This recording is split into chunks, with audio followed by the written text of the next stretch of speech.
Maine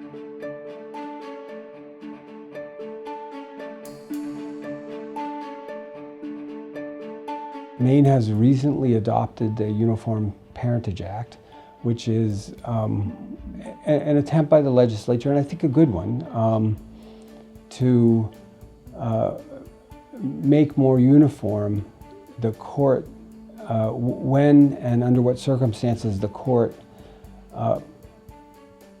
assigns or attributes parental rights to a non-biological parent.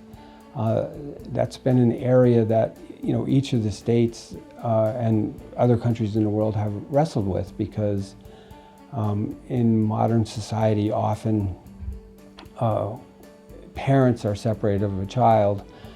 They each get significant others or get remarried or something like that, and those significant others act in a profound parental role, and in the event of a dissolution of that relationship, often they don't want to lose the right to contact with that child who may view them as a parent.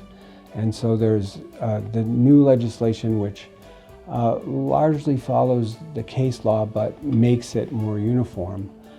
There are also Grandparents' Rights Act cases, and grandparents' rights have been largely eviscerated by the Supreme Court case that determined that parental rights are paramount to almost any other right, with the exception of if the child is abused. That's a child protective case that the Department of Health and Human Services would handle. Or if the child is in an intolerable situation and a grandparent, for example, brings a probate action to be the child's guardian. And so more and more you see grandparents that have acted as parents not using the grandparents' rights statutory action because large parts of it are unconstitutional, and trying to prove that they're de facto parents under the Uniform Parentage Act. An additional area of practice that a surprising number of cases come up are for interstate and international custody disputes. And there's been a lot of progress over the last 20 years, I would say, on how to handle those kind of cases. Between the states of the United States, there's the Uniform Child Custody Jurisdiction Act, which all 50 states and the territories have adopted largely uniform versions of it. And it doesn't dictate how to decide a case, but it decides where the case is heard.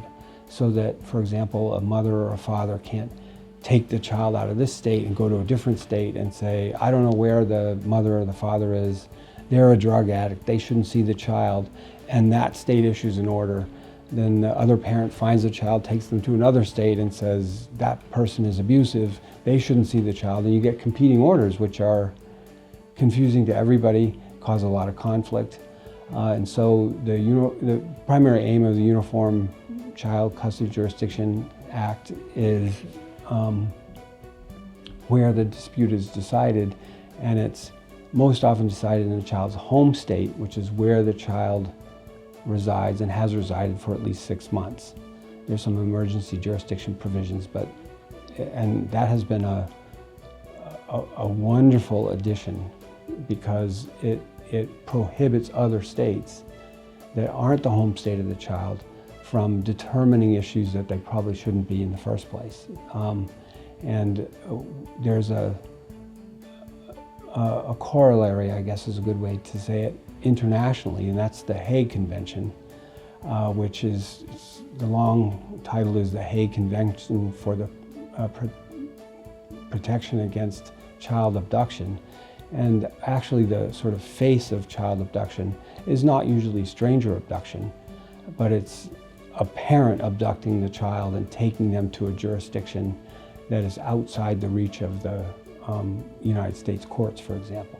And so that a Hague Convention, in a very different way, determines what the habitual residence of the child is and whether or not any defenses apply to a return order to the child's habitual residence where custody issues are decided. But my office actually does quite a few of those Hague Convention cases too.